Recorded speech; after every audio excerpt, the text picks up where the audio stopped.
Hello dear students. इस lecture में हम लोग बात करेंगे पीएनपी ट्रांजिस्टर की। ठीक है, इससे पहले लेक्चर में हम लोगों ने बात की थी एनपीएन ट्रांजिस्टर की। एनपीएन ट्रांजिस्टर क्या होता है, और यहाँ पर हम लोग बात करेंगे पीएनपी ट्रांजिस्टर। ठीक है, कि पीएनपी ट्रांजिस्टर क्या होता है। तो एनपीएन ट्रांजिस्टर में जो करंट का फ्लो हमने देखा, वो करंट का फ्लो किसकी वजह से होता था। ठीक है, किसकी वजह से होता था, नंबर ऑफ़ चार्ज कैरियर्स की वजह से। ठीक है, चार्ज कैरियर क्या होते हैं, number of electrons and holes. तो करंट का जो फ्लो था वो किसकी वजह से था, मेजॉरिटी चार्ज कैरियर्स की वजह से। किसकी वजह से हो रहा था, मेजॉरिटी चार्ज कैरियर्स की वजह से। ठीक है, तो एन टाइप में हम लोग जानते हैं कि एन टाइप में जो मेजॉरिटी चार्ज कैरियर्स होते हैं वो क्या होते हैं, नंबर ऑफ़ इलेक्ट्रॉन्स, और पी टाइप के अंदर जो मेजॉरिटी चार्ज कैरियर्स होते हैं वो क्या होते हैं, होल्स। ठीक है, बट मेजॉरिटी चार्ज कैरियर्स के साथ साथ पी टाइप में भी कुछ इलेक्ट्रॉन्स प्रेजेंट होते हैं माइनॉरिटी चार्ज कैरियर्स के रूप में, और एन रीजन में जो है कुछ होल्स प्रेजेंट होते हैं माइनॉरिटी चार्ज कैरियर्स की वजह से। ठीक है, तो यहाँ पे हम लोग देखते हैं कि क्या होता है। अब जैसे कि स्ट्रक्चर आप लोग देख पा रहे होंगे कि ये क्या है, स्ट्रक्चर है। ठीक है, किसका, पीएनपी ट्रांजिस्टर का, पीएनपी। ओके, ये क्या हो गया, एमीटर, ये हो गया बेस, और ये हो गया कलेक्टर। ठीक है, तो बेस, एमीटर, कलेक्टर का जो बेसिक कॉन्फ़िगरेशन है वो हम लोग पढ़ चुके हैं और आप लोग जानते होंगे आई होप, कि बेस का जो एमीटर का जो साइज़ है वो मॉडरेट होता है, कलेक्टर का जो साइज़ होता है वो लार्ज होता है, और बेस का जो साइज़ होता है वो बहुत थिन होता है। इसी तरीके से अगर हम लोग डोपिंग की बात करें तो डोपिंग जो है वो कलेक्टर में क्या होती है, मॉडरेट डोपिंग होती है, यानी कि कलेक्टर में बेस से ज़्यादा बट एमीटर से कम होती है क्या, डोपिंग। और इसी तरीके से जो एमीटर में डोपिंग है वो दोनों से ज़्यादा होती है, बेस से भी ज़्यादा होती है और कलेक्टर से भी ज़्यादा होती है, और बेस का साइज और डोपिंग दोनों ही बहुत कम होती हैं, दोनों ही बहुत ही वेरी वेरी थिन। ठीक है, या वेरी वेरी स्मॉल डोपिंग। ठीक है, तो यहाँ हम देखते हैं कि जब हम वाइसिंग करते हैं तो वाइसिंग करते टाइम हम लोग ध्यान रखते हैं, चाहे वो एनपीएन ट्रांजिस्टर हो चाहे वो पीएनपी ट्रांजिस्टर हो। ठीक है, हमेशा एमीटर बेस जंक्शन को फॉरवर्ड वाइस में ही कनेक्ट करना होता है। ठीक है, एनपीएन ट्रांजिस्टर के अंदर भी और पीएनपी ट्रांजिस्टर के अंदर भी। ठीक है, तो यहाँ पे हम लोग एमीटर बेस जंक्शन को फॉरवर्ड में कनेक्ट करेंगे और कलेक्टर बेस जंक्शन को रिवर्स वाइस में कनेक्ट करेंगे। क्लियर, तो यहाँ बाइसिंग कर देते हैं। अब देखो यहाँ पे क्या है, पी टाइप है, तो पी टाइप है, इसका मतलब यहाँ पे क्या होंगे, नंबर ऑफ होल्स। यहाँ क्या होंगे, बहुत सारे नंबर ऑफ होल्स होंगे। यहाँ पे क्या होंगे, बहुत सारे नंबर ऑफ होल्स होंगे। और यहाँ पे जो है पी रीजन है, होंगे तो number of holes he, but कैसे, क्योंकि इसकी जो डोपिंग होती है वो कैसी होती है, मॉडरेट टाइप की, मतलब एमीटर से कैसी होती है, कम होती है, और साइज़ इसका एमीटर से ज़्यादा होता है, यानी कि इसमें जो होल्स होंगे वो काफ़ी दूर दूर नज़र आएंगे, है ना, ऐसे काफ़ी दूर दूर नज़र आएंगे।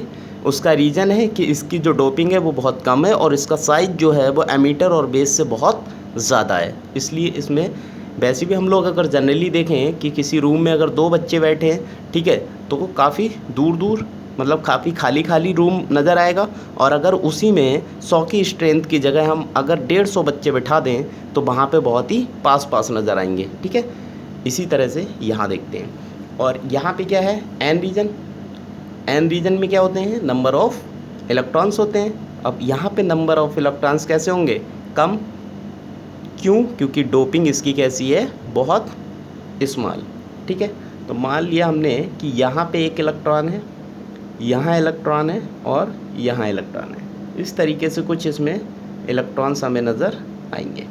ठीक है, अब देखो यहाँ पे होल्स हैं, यहाँ पे इलेक्ट्रॉन है, यहाँ पे होल्स हैं, और इसको हमें कैसा रखना है, फॉरवर्ड वाइज में, यानी कि ये वाला जो एमीटर का टर्मिनल होगा वो बैटरी के पॉजिटिव टर्मिनल से कनेक्ट होगा। ठीक है, ये किससे होगा, बैटरी के पॉजिटिव टर्मिनल से कनेक्ट होगा, और ये बेस का जो है बैटरी के नेगेटिव टर्मिनल से। ठीक, ये क्या हो गया, पॉजिटिव, और ये हो गया नेगेटिव टर्मिनल। इसी तरह से कलेक्टर बेस रीजन को हमेशा रिवर्स वाइज में रखते हैं। रिवर्स वाइज का मतलब अगर यहाँ पे प्लस चार्ज है तो इसको नेगेटिव चार्ज से कनेक्ट करेंगे, यानी कि बैटरी के नेगेटिव टर्मिनल से इसको क्या करेंगे, कनेक्ट करेंगे। ठीक है, कुछ इस तरीके से, ये इसका पॉजिटिव टर्मिनल और ये इसका नेगेटिव टर्मिनल। ठीक है, ये इसका नेगेटिव और ये इसका पॉजिटिव। तो ये कैसा हो गया, रिवर्स वाइज में। और रिवर्स वाइज में हम लोग देखते हैं कि डिप्लीशन लेयर जो होती है, जो डिप्लीशन लेयर या बैरियर की बात करें तो उसकी जो चौड़ाई होती है वो कैसी है, बढ़ जाती है। ठीक है, और यहाँ पे चौड़ाई कम हो जाती है। ठीक है, तो यहाँ क्या होगी, यहाँ पे जो डिप्लीशन लेयर की विड्थ है वो बहुत ही कम हो जाएगी फॉरवर्ड में होने की वजह से, और आसानी से ये होल्स जो हैं इस डिप्लीशन लेयर को क्रॉस करके बेस रीजन में आ जाएंगे। ठीक है, तो यहाँ से देखो होगा क्या, अब यहाँ से पॉजिटिव चार्ज जा रहा है। ठीक है, यहाँ से क्या जा रहा है, पॉजिटिव चार्ज जा रहा है किसके पास, एमीटर के पास। ठीक है, अब पॉजिटिव चार्ज जा रहा है और इन होल्स के ऊपर क्या है, पॉजिटिव। ये होल्स के ऊपर भी कैसा चार्ज कंसीडर करते हैं हम लोग, पॉजिटिव चार्ज, यानी कि पॉजिटिव के बीच क्या उनका प्रतिकर्षण होगा, यानी कि रिपल्सन फोर्स लगेगा। तो रिपल्सन फोर्स लगेगा यानी कि ये वाला पॉजिटिव चार्ज इन होल्स को क्या करेगा, इस डायरेक्शन में पुश करेगा, इस डायरेक्शन में क्या करेगा, धक्का देगा। ठीक है, तो ये होल्स कुछ इस तरीके से क्या इधर मूव करने लगेंगे।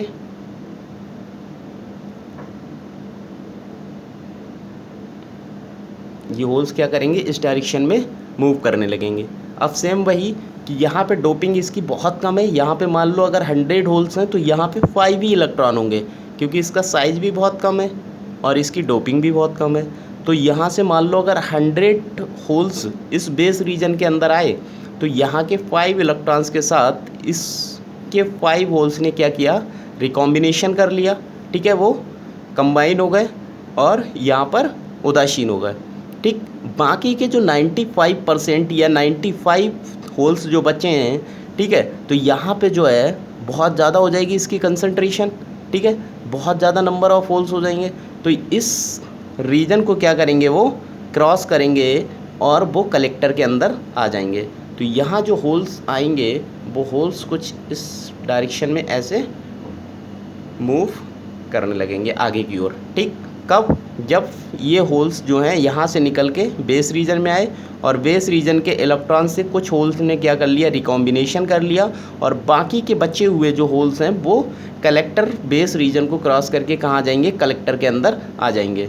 तो यहाँ पे क्या है, यहाँ पे होल्स की संख्या इंक्रीज होने लगेगी। होल्स की संख्या क्या होने लगेगी, इंक्रीज होने लगेगी, क्योंकि कंटिन्यू जो है एमीटर से निकल के होल्स कहाँ आ रहे हैं, कलेक्टर रीजन में आ रहे हैं। तो जब यहाँ पे होल्स की संख्या कैसी हो जाएगी, ज़्यादा हो जाएगी। ठीक है, तो उस कंडीशन में ये बैटरी का नेगेटिव टर्मिनल क्या करेगा, यहाँ पे फोर्स लगाएगा और इन होल्स को क्या करेगा, अपनी ओर अट्रैक्ट कर लेगा, और होल्स की कंसंट्रेशन यहाँ पे ज़्यादा होते ही यही क्या करेगा, अपनी ओर अट्रैक्ट, और यहाँ से होल निकलेगा और होल कुछ इस तरीके से क्या होगा, आगे की ओर जाके इस बैटरी के नेगेटिव टर्मिनल पे पहुँच जाएगा। ठीक, तो जैसे ये होल यहाँ से निकल के ऐसे बैटरी के नेगेटिव टर्मिनल पे जाएगा तो यहाँ पे एक करंट का फ्लो होगा, और करंट का हमें पता है फ्लो कहाँ होता है, होल्स की डायरेक्शन में। ठीक है, तो होल्स की डायरेक्शन में करंट का फ्लो होगा, यानी कि यहाँ पर जो आईसी करंट फ्लो होगी, आईसी मीन्स कलेक्टर करंट।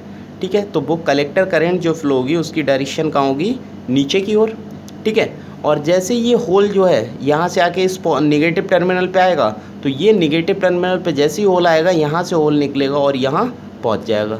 ठीक है, यहाँ क्या होगा, यहाँ पहुँचेगा। तो यहाँ पहुँचने पे अब ये क्या करेगा, यहाँ से यहाँ पे होल आया और यहाँ से इस बेस रीजन में चला गया।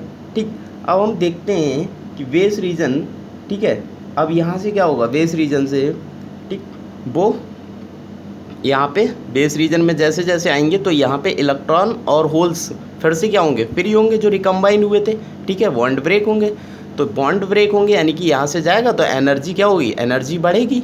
अब एनर्जी बढ़ेगी तो बॉन्ड ब्रेक होंगे। ये हम लोग इंट्रिंसिक और एक्सट्रिंसिक में पढ़ चुके हैं कि जैसे ही टेम्परेचर देंगे वहाँ से कोवेलेंट बॉन्ड जो होंगे वो क्या होंगे, ब्रेक होंगे। और कोवेलेंट बॉन्ड ब्रेक होने से नंबर ऑफ इलेक्ट्रॉन और होल्स क्या होते हैं, फ्री होते हैं। तो जैसे ही यहाँ पे नंबर ऑफ होल्स और इलेक्ट्रॉन्स क्या होंगे, फ्री होंगे, ठीक है। तो होल्स यहाँ पे इलेक्ट्रॉन जो फ्री होंगे उन इलेक्ट्रॉन को क्या करेगा, ये अट्रैक्ट करेगा बैटरी का पॉजिटिव टर्मिनल, क्योंकि यहाँ इस प्लेट के ऊपर कैसा है, पॉजिटिव चार्ज है। तो ये होल कुछ इलेक्ट्रॉन इस डायरेक्शन में जाएगा, ठीक है, ये इलेक्ट्रॉन इस डायरेक्शन में जाएगा और इस डायरेक्शन में जाएगा। और जो होल फ्री हुआ था वो होल इस बैटरी के पॉजिटिव टर्मिनल द्वारा अट्रैक्ट कर लिया जाएगा। तो यहाँ से जो इलेक्ट्रॉन निकल के जाएगा वो इलेक्ट्रॉन इस डायरेक्शन में और होल जो है बैटरी के नेगेटिव टर्मिनल की तरफ जाएगा। तो यहाँ से हम देख पा रहे हैं कि यहाँ से इलेक्ट्रॉन निकलेगा और बैटरी के पॉजिटिव टर्मिनल पर जाके चला जाएगा, ठीक है। तो बैटरी का यहाँ से इलेक्ट्रॉन जाएगा और बैटरी का पॉजिटिव टर्मिनल उसको क्या करेगा, अट्रैक्ट कर लेगा, ठीक है। तो अट्रैक्ट करेगा यानी कि यहाँ क्या आ रहा है, इलेक्ट्रॉन, और इलेक्ट्रॉन के अपोजिट डायरेक्शन में क्या होता है, करंट का फ्लो होता है। तो यहाँ पे हम देखेंगे कि करंट का जो फ्लो होगा, जो एमीटर करंट फ्लो करेगी उसकी डायरेक्शन कहाँ होगी, ऊपर की ओर। और यहाँ पे होल देखो, यहाँ बेस से होल निकल के बैटरी के नेगेटिव टर्मिनल पे आ रहा है, तो होल की डायरेक्शन में करंट का फ्लो होता है, यानी कि जो बेस करंट फ्लो करेगी वो बेस करंट कहाँ फ्लो करेगी, नीचे की ओर, ठीक है। तो यहाँ पर भी हमें एक इक्वेशन मिल जाएगी, ठीक है, कि बेस करंट डाउनवर्ड है, कलेक्टर करंट डाउनवर्ड है, यानी कि जो एक दिशा में होते हैं वो क्या होते हैं, जुड़ते हैं, ठीक है। तो यहाँ हमें देखा कि बेस करंट और कलेक्टर करंट फ्लो किसकी वजह से हो रही है, एमीटर की वजह से, ठीक है। तो यहाँ पे जो एमीटर करंट होगी वो किसके बराबर होगी, IV प्लस IC। क्लियर है यहाँ तक, ठीक है। बेस करंट और कलेक्टर करंट का जो सम होगा वो किसके इक्वल होगा, एमीटर करंट के। तो यही इक्वेशन सेम हमें यही समीकरण कहाँ प्राप्त हुई है, NPN ट्रांजिस्टर के अंदर भी, और यही इक्वेशन हमें प्राप्त हुई है किसके अंदर, PNP ट्रांजिस्टर के अंदर, ठीक है। तो दोनों के लिए इक्वेशन सेम रहेगी, ठीक है। तो यहाँ पे हम लोग एक दो पॉइंट अगर चाहें तो लिख सकते हैं वही, ठीक है, कि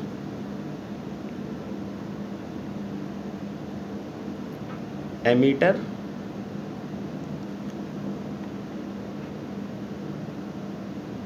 base junction is always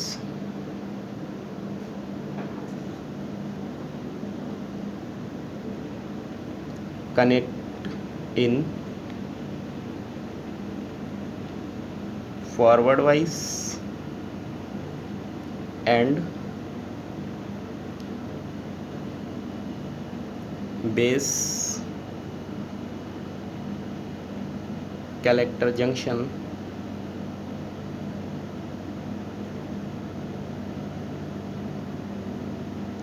connected in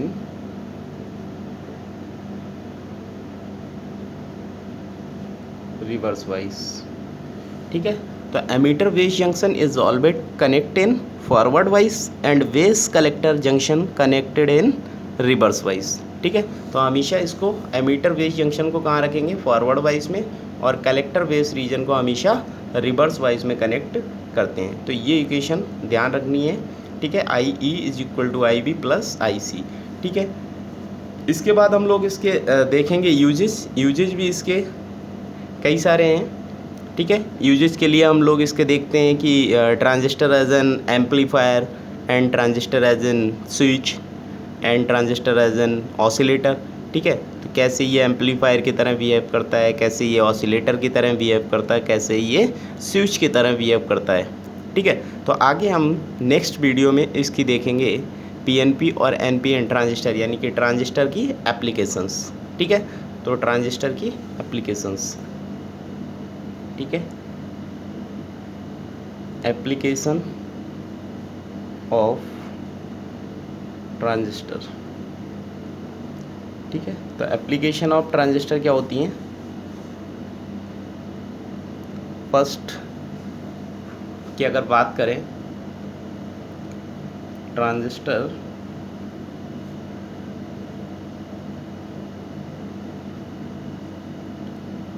as an oscillator,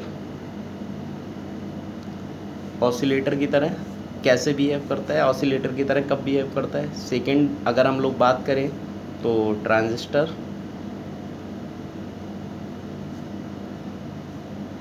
as an amplifier. Amplifier का मतलब आप लोग समझते होंगे कि अगर इनपुट सिग्नल हम लोग डाउन देते हैं तो आउटपुट में हमें हाई मिलता है, अगर इनपुट सिग्नल हमारा लो है तो आउटपुट सिग्नल कैसा होगा, हाई होगा। ठीक है, यानी कि जो प्रोसेस होगा, प्रोसेसिंग होगी अंदर की, वो क्या करेगी, हमारे सिग्नल को, दिए गए सिग्नल को क्या करेगी, इंक्रीज कर देगी। ठीक है, दिए गए सिग्नल को क्या करेगी, इंक्रीज कर देगी। एक और इसकी एप्लीकेशन है ट्रांजिस्टर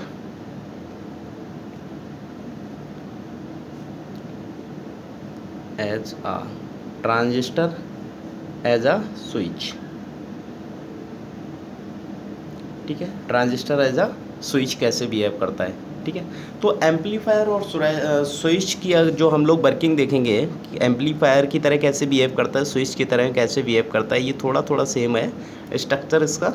ठीक है, बट ऑसिलेटर यानी कि ट्रांजिस्टर एज एन ऑसिलेटर, इसका जो फिगर है, इसकी जो वर्किंग है, वो इन दोनों से कैसी है, डिफरेंट है। ठीक है, तो नेक्स्ट वीडियो में हम लोग बात करेंगे एप्लीकेशन ऑफ ट्रांजिस्टर्स।